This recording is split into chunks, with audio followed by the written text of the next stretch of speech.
दोस्तों, राजस्थान के चूरू जिले में एक सनसनीखेज लव जिहाद का मामला सामने आया है, जिसमें जिले के तारानगर की 18 वर्षीय हिंदू लड़की ऋषिका को दिल्ली के इंदिरा गांधी इंटरनेशनल एयरपोर्ट से चूरू पुलिस ने समय रहते बचा लिया। मामले में यह सामने आया है कि जिसमें ओमान में रहने वाला एक मुस्लिम युवक मोहम्मद इस्लाम युवती को बहला फुसलाकर विदेश ले जाने और बेचने की साजिश रच रहा था।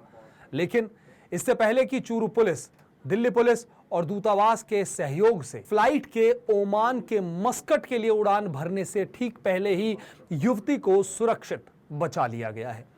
चूरू के पुलिस अधीक्षक एसपी जय यादव ने प्रेस से बातचीत में बताया कि मोहम्मद इस्लाम ने सोशल मीडिया के जरिए युवती को अपने प्रेम जाल में फंसाया। उसने 3 महीने पहले ऋषिका का पासपोर्ट बनवाया और उसे तारानगर से कैब के जरिए दिल्ली एयरपोर्ट तक ले गया।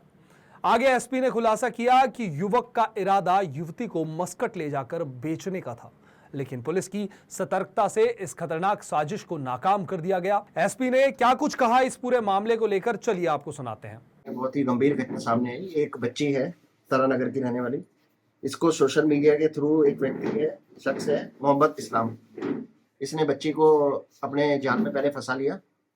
उसके बाद जाल में फंसाने के बाद बच्ची को कहा कि ओमान आ जाओ, तो उसने घर में भी झूठ बोल के और मतलब घर वालों को भी मतलब किसी तरह बेवकूफ़ बना के पासपोर्ट 3-4 महीने पहले ही बना लिया। प्लानिंग लंबे समय से चल रही थी।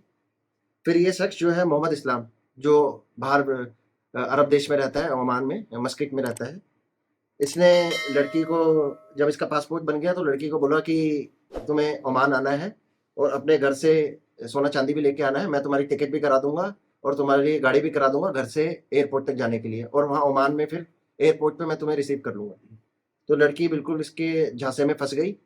उसके बाद ये कल घर से सोना चांदी लेके उसके कहे अनुसार यहाँ से कोई कैब पकड़ी, एक गाड़ी जो उसने करी थी वहाँ उसे किराए पे उसने ही कराई थी, वहाँ एयरपोर्ट तक, दिल्ली एयरपोर्ट तक पहुँच गई। और वहाँ एयरपोर्ट में अंदर जाने के लिए इमिग्रेशन भी उसने करा लिया। फिर पुलिस के पास जानकारी आई कि बच्ची जो है ओमान जा रही है और इसको ऐसे फंसा लिया गया है सोशल मीडिया के थ्रू। और तारानगर से दिल्ली एयरपोर्ट पहुंचने में 4-5, कम से कम 5 घंटे लग जाते और हमारे पास 2 घंटे ही थी, 7 बजे की फ्लाइट थी। तो तुरंत ही एसएचओ ने जानकारी मेरे को दी और यहाँ पे राकेश जी हैं, उन्होंने जानकारी दी। उसके बाद हमारी टीम जो है, तुरंत ही मैंने वहाँ के जो एडिशनल कमिश्नर हैं दिल्ली में एयरपोर्ट पे, मैडम है, उनसे बात करी। उन्होंने कहा तुरंत यहाँ से ईमेल भिजवा दीजिए, और एसएचओ से, एयरपोर्ट के एसएचओ से हमारे एसएचओ ये संपर्क हो गया। एसीपी जो है वहाँ पे एयरपोर्ट में, उनसे भी संपर्क हो गया। तो मामले की गंभीरता को देखते हुए सबसे संपर्क कर लिया गया। उसके बाद हमने यहाँ से ऑफिशियल ईमेल भी डाल दिया गया कि ऐसी ऐसी घटना हुई। तो जब बच्ची ने इमिग्रेशन कर लिया और वो फ्लाइट में बैठने वाली ही थी, उस लाइन में लग गई थी, उसी समय वहाँ पे जो दिल्ली पुलिस है उन्होंने बच्ची को वहीं से ही दस्तयाब कर लिया और बच्ची को वापस लेके हमारी टीम भी वहाँ पहुँच गई और बच्ची को दस्तयाब करके वापस ले आए यहाँ पे। अगर बच्ची फ्लाइट में बैठ जाती और वहाँ चली जाती ओमान, तो संभवतः जिस व्यक्ति ने बच्ची को फंसाया था वो उसके साथ या तो उसको कहीं बेच दिया जाता या उसे तस्करी में, मानव तस्करी में लिप्त करा जाता। तो बच्ची के साथ बहुत बड़ी घटना हो सकती थी। लेकिन हमारी जो पुलिस है उसकी त्वरित कार्रवाई की वजह से बच्ची जो है तस्करी के चंगुल से बच गई। इसके लिए हमारी टीम ने और दिल्ली पुलिस ने बहुत अच्छा, एम्बेसी और दूतावास जो है दिल्ली पुलिस का बहुत अच्छा सहयोग रहा, जिन्होंने त्वरित कार्रवाई हमारे जो रिक्वेस्ट करने पे करी गई। इसी से ही बच्ची का जो है वो जीवन बच पाया है। तो ये सभी परिवार वालों से, माताजी और पिताजी, सबसे घर वालों से अपील है कि अपनी बच्चियों को थोड़ा ध्यान रखें कि वो किससे बातें कर रही हैं, सोशल मीडिया पे किससे संपर्क में हैं।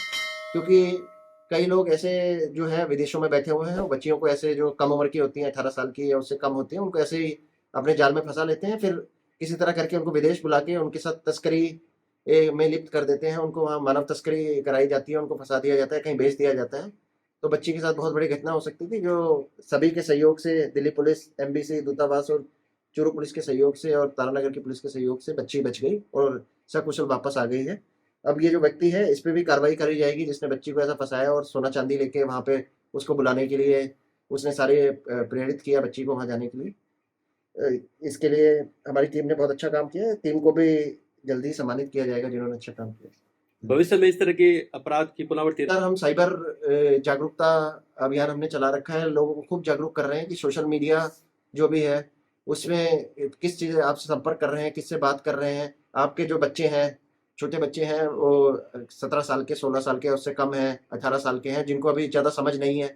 तो ये सोशल मीडिया पे जो लोग हैं वो इसी तरीके से बच्चों को और लड़कियों को ऐसे उलझा देते हैं, अपनी बातों में फंसा लेते हैं। तो माँ बाप भी, परिवार वाले भी इस चीज़ का स्पेशल ध्यान रखें कि अपनी बच्ची जो है परिवार में, तो वो ऐसा किसी जंगल में तो नहीं फंस रही है। क्योंकि एक बार बच्ची अगर बाहर चली जाती और चले जाए, तो उसके बाद उसको लाना और उसको बचाना पुलिस के लिए बहुत बड़ी चुनौती हो जाती है। और ये फिर उनके देश के जो कंट्री होती है, उनकी सरकार से फिर बात करनी पड़ती है। उसमें बहुत लंबा प्रोसीजर होता है, जब तक बच्चे के साथ बहुत बड़ी अनहोनी घटना हो सकती है।